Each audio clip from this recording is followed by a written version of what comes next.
Being a Kenyan, I think I was horrified when I read the story of a gentleman called, I think, Murage or something like that, who had smuggled his little infant from Kenyatta National Hospital in a paper bag. Yes.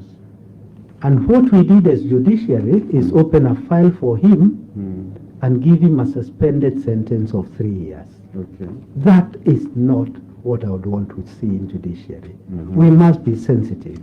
Because that gentleman, all he required is intervention, not even at our level, but at a public national referral hospital. Okay. So sensitivity is very important. 2. Number 2, it is accountability. Accountability, Kasha. Yes. We must be fully accountable. Accountable. We should get out of that era of giving judgments which are incomprehensible, giving ex parte orders that persist forever, where we now see that we are responsible and accountable. Whatever we do is for the betterment of the common good. Okay. Just before I finish, you are at liberty to answer this question. We have crimes or offenses that are across the borders, or international crimes. That if you commit this offense in this country, other countries that we know we have agreements can actually get hold of you. We had some cases, I think 2 or 3 years ago, some cases that have been going in here, wildlife offenses, drugs, if you can call it. The drugs in our courts for, 10 years and the rest. And when those people appear in those other areas, within 3 months, or less than 3 months, those cases are concluded and finished. I know you talked about delayed judgments and the rest. I want to be very clear. What one thing do you do to ensure that internationally we are seen to expedite our delivery in terms of the cases that come to us that affect even other nations? Even the crimes that don't affect other nations, even the crimes that just affect us. For example, public looting of funds. Those just affect us to a large extent. In all those cases, the penicillin for it is this: quick disposal of the cases. But when the cases are held at the are not to be resolved in the near future, then you see somebody is delaying and doing all manner of things, and that is I know the case you have in mind. You go to a different jurisdiction and you know that you have a hearing next month, just like Floyd, the case I think Commissioner Macharia was talking about, and you know that your lawyer is not going to say that he had a headache the day before, because for the simple reason the hearing will go on. Okay. So that is the whole idea.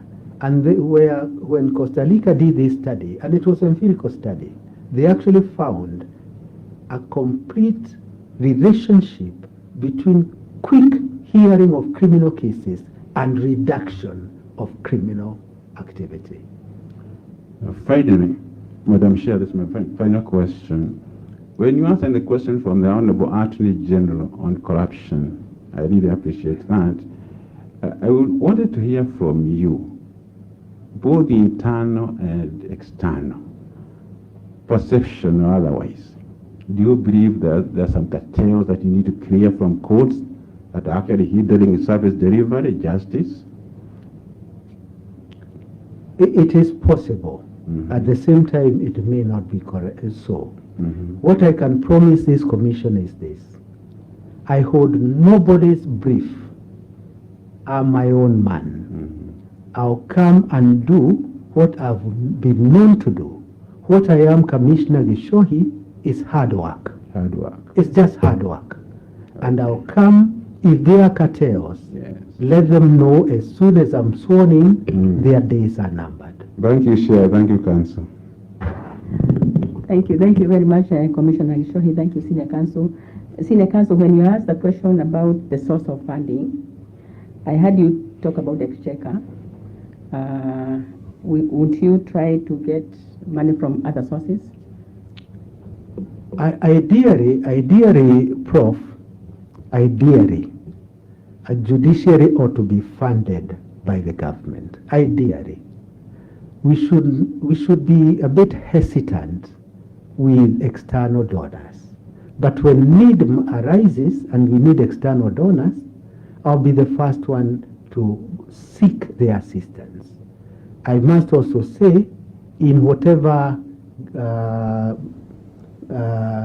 activities that I'll be thinking of, I'll of course also want to work with civil society.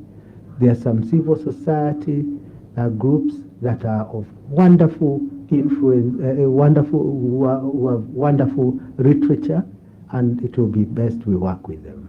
We are foreign donors, yes, but ideally, let's look at Wanjiku to be the person to fund us because we are here for her. Thank you, Senior Counsel. Next is Honorable Commissioner Koskei. Thank you, Chair. Good afternoon, Senior Counsel. Good afternoon, Commissioner. Yeah, I'm going to pick up from where Commissioner Gisho left, but I want us to look back, 10 years back.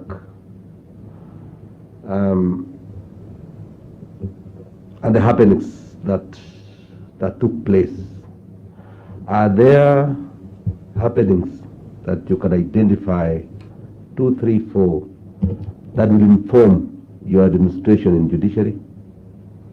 Besides, COVID, of course, is one, the pandemic is one of the happenings that may inform your administration, may shape and inform your administration. What other happenings can you recall that can really mainstream and shape the administration of Chief Justice Ngatia? One is independence. Without independence, there is not much success you can have. I would want to be a Chief Justice that anybody in Kenya is very comfortable going to his court. Because in that court, they know that the justice of the case will be looked into. I would hate to be a Chief Justice where any segment of people are uncomfortable with my court. Senior Counsel, I want us to have practical examples of what has happened in the last 10 years that will inform. One of the practical things I thought is lack of independence, because that was... Is there any situation, is there anything that you saw that happened that you seem to believe that it was because of lack of independence? Yes, as you recall, in 2008, a candidate refused to come to our court and opted to go to the streets. Okay, so that is one. Yes. Next. One other. Yes. The next thing is that I would want, or I would look for judges who have fidelity to their oath of office. Fidelity meaning that really it is the case and the case only that will guide their decision. Yes. I would want to have the finances of judiciary ring-fenced. Yes. And the beauty with having judiciary funds ring-fenced is we don't need to be going to treasury every now and then, because by doing that we'll never be able to achieve our objectives. Mm-hmm. So if we could have our revenue ring-fenced, then we are able to budget for it, to plan for it. That way we are going to achieve our year's planning and whatever we intended to do. And I'm sure in this, Commissioner, you would agree with me, there's no point of us getting budgetary allocation a month before the end of the financial year. We would want to have this right at the word go, and that is what the Constitution expects. Yes. Yeah, and those things, particularly the last one, is not just the last 10 years, they are still happening to date. Any other? I think those would be the ones at the top of my mind. Okay, thank you. You say that consumer of judiciary services, and you've practiced across from magistracy courts, high courts, up to Supreme Court, and you must be one of those who have experiences, who can tell how judiciary operates. And I wanted us to focus on customer service. The public more often complain that judiciary is not good in terms of customer service. Long turnaround time on payment of fines, refunds of bails, and several other services that would ordinarily be, instant. But when it comes to judiciary, they say it becomes very complicated, even to have a customer service desk to direct people is a big problem. So, as a consumer of services of these institutions that you are now planning to come and head, what challenges have you faced as a consumer of services, and what probable solutions are you bringing in to sort out those challenges that you are facing as a consumer yourself? Yes, Commissioner, you've hit the nail on the head. Some years ago, and we can talk about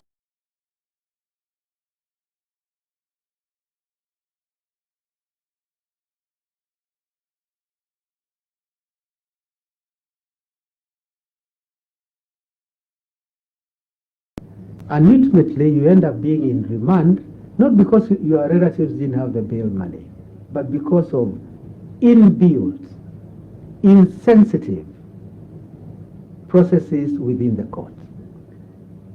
That has largely become a thing of the past. Not that we still have room to improve. Look at the fines or the refund of the same bail. You are acquitted of the offense. Your 500,000 has been with judiciary for the last 20 months or whatever. To get it is another laborious exercise. In my view, it should be as simple as a cash or at a bank account. You have the acquittal is in the court file. You have your original receipt. You have your ID. You should be able to get it instantaneously. Why are we still operating a very archaic process of making somebody go to the cash office for countless number of days? These are things that we should work with very, very quickly and see what processes and what interventions we require to do. And really, it's a question of, we go back to sensitivity, to sensitize our own people. A desk at the entrance of the court, and I see this happening in a few courts, a customer care desk, and just telling people your court number 1 is this side, court number 2 is this side. It may appear very small, but Commissioner, let me assure you, it's the biggest thing that would happen.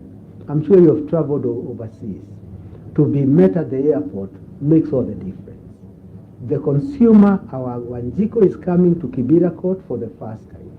She has no idea where court number 6 is.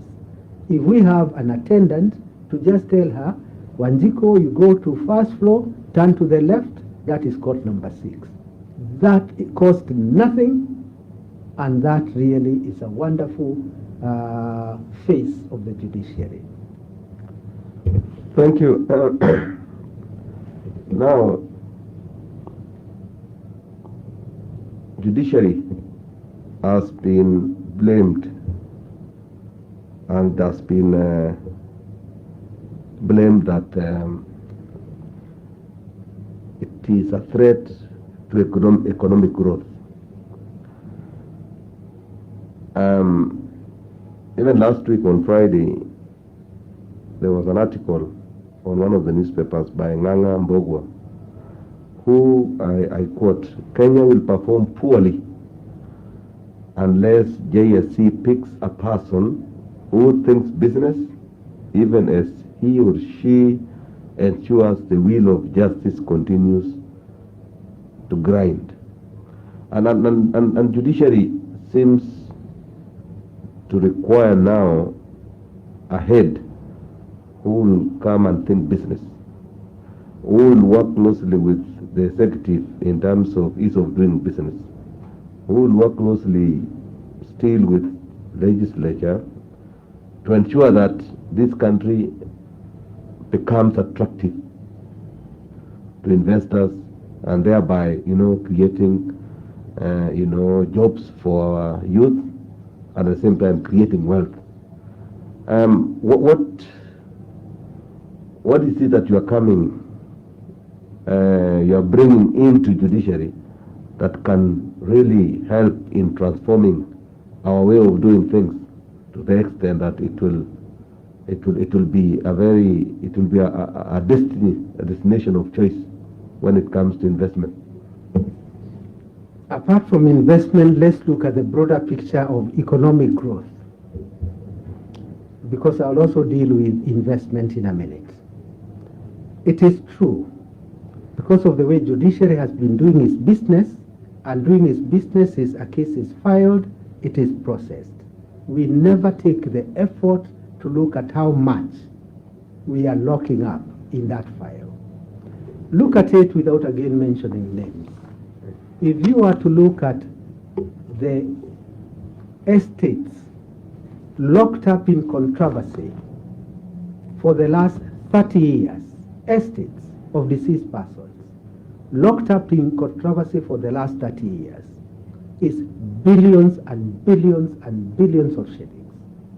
It takes very little effort to see how you can unlock that wealth. That's number one. Equally, in commercial disputes, and I'm here, I would wish to say the commercial division of the High Court has done so well. They're trying to unlock the cases which are locking up lots and lots of money that would otherwise be freely in the circulation. Yeah. Commercial destination, yes. We can be a commercial destination, but we must also do what we are supposed to do. We must make our law productive and an incentive to dispute resolution. The minute we keep on a flip-flop, whether arbitration is final or not final, will never be a good investment destination. Any investor wants to look at a country that, if I have a dispute, I go to arbitration, because in arbitration the beauty with it is it's a commercial decision being made. You don't want to be remembered for posterity about a very refined legal argument. So Kenya must make a very deliberate effort. Are we going to have arbitration as insulated from judicial intervention? And if we do that, then we can go to the next level. Have an arbitration center. I'm sure the Honorable Attorney General is very busy on trying to create an arbitration center. But that center will not attract business until the other level, the other tier of is arbitration final concluded.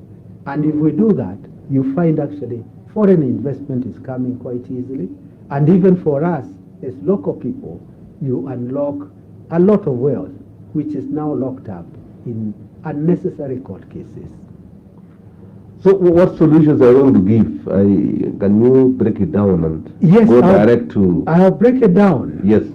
For family division, all the people who have had their estates locked up before the lawyers who are now acting for them, before they were born, I'll allocate 1 or 2 or 3 judges to hear those cases to conclusion, because that is so important.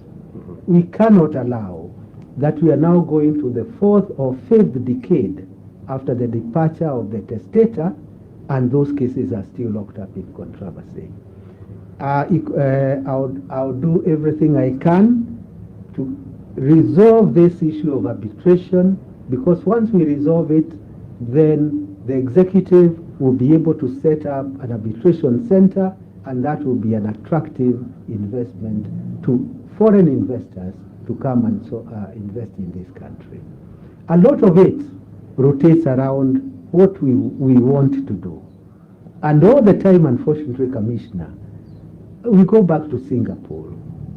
They had all these things that they could do. Why did they do them right? They did them right because they took a bold step and said, on this is the way to go, and they went for it, and now even disputes are being taken to Singapore. Thank you. My final question is on community service. I've seen that you're really busy. You involved yourself more and more on community service, right from home to Nairobi. You are even supporting a hospital and chairing even the Alamano Center construction. What drives you? What motivates you in focusing more on community service? Is it because you are running away from conspicuous consumption, or what is it that is driving you towards that direction? I'm not running away from anything, Commissioner Waziri, at all. What you see is really the same person from January to December. It is not a hospital, it's the hospice. Oh, yeah. Hospice is a center for palliative care for the terminally ill. I support them wholeheartedly. I'm very, very close to them. I work programs with them. You'd be surprised, Waziri, for 50,000 shillings, that would be enough palliative medicine for 1 or 2 patients for the next 2 to 3 months. I look at it because I share in the divinity of every human being. We are all one people. And it's very easy to forget our brothers and sisters in the hour of need. When we do that, we lose ourselves. We are united as a people. We are united in times of distress. So I do a lot of work for them. I am a practicing Catholic. Currently, I'm the chairman of Kamwenja Teacher Training College. I was requested by the Archdiocese or the Archbishop to do that work. I am doing it because a request from my Archbishop is really a mark of trust. I'm currently renovating our chapel. We are about to get the diploma teacher trainees, maybe in 2 months' time.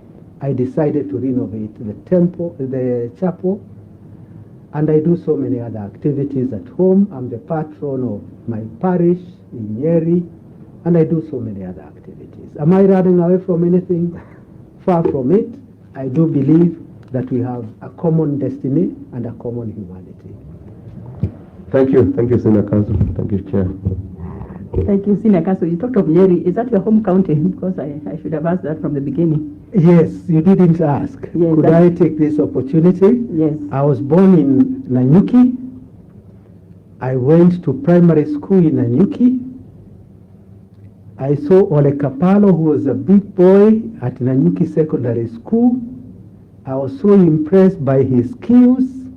I then applied to join Nanyuki Secondary School because of Ole Kapalo. He was more or less a mentor to me. It's after that I went to Nyeri High School. And may I also say this, because some of these things need to be said. A lot of boys in Nanyuki Secondary School, as Professor, I'm sure you may be aware, the catchment area is like Kipi, a bit of Nyeri and Aberdare. These are the areas that had been ravaged during the independence struggle, ravaged to the bone.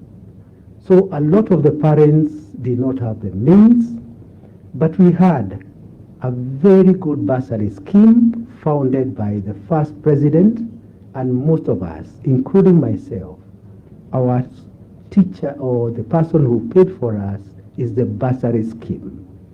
You went to the district education office. If you had good grades and you had been appointed to a government school or you had been admitted to a government school, there will be a bursary. But as you remember, maybe you may not remember, Prof, school fees was something like 450 for the boarding school and 250 for the day scholars like me. So with a bursary of 200 shillings from the district education office, we were able to go through our education. So I am forever grateful to a safety net that was created by the first president, because that is the one that enabled a lot of boys in Nanyuki Secondary School to see the end of secondary school. As we are going to A-level, school fees for A-level was abolished again by the first president, so we were able to do A-level without any tuition. University of Nairobi, there was a scheme which was the boom, which we used to get every term, and for which I have repaid to the full cent. So to a large extent, good processes, good procedures in government are able to see even those who are not endowed go to the highest level in life. So for any young people who are listening to this, it is possible with hard work, with perseverance, to aim for the very best. Kapalo and I are united in saying it is because of those timely interventions that we became what we are today. Thank you, Senior Counsel, for that additional information, so we can record your county as, is it Nanyuki or Nyeri? I'm born in Nanyuki, that's my county of birth, but my ancestral home is in Nyeri. So I'm owned by two counties which are next to each other. So I cannot denounce my ancestry. I do a lot of work in Nyeri because that is where my ancestral home is. Which county is in your ID, Council? Laikipia. Also, I don't know what to record. Is it Laikipia then? I think we go by the home place I was born is Laikipia. Okay. Yes. Thank you. And your name betrays you, so we record your Kikuyu by ethnicity? Yes, I am. Also, I should be more of a Kenyan, but I'm a Kikuyu by that tribe. Yeah, we asked this question, Senior Counsel, because of the requirement of taking care of diversity. I'm sure you're aware. Correct. Thank you. Yeah. Lastly, now is the turn of Honorable Commissioner Evelyn Orwade to ask you the last set of questions. Commissioner Orwade. Thank you very much, Chair. Good afternoon, Senior Counsel. Good afternoon, Madam Commissioner. I have a few follow-up questions before I ask the questions that I had for you. I'll start off with, Columbus is said to have discovered America, even while the Red Indians were in it. Yeah. In the insider-outsider debate, you've described yourself as an insider and not an outsider. And I think you're entitled to your opinion. But you set yourself apart, if I understood you correctly, when you drew the analogy of the Chief Justice who put an end to racial discrimination. Essentially, your message or your point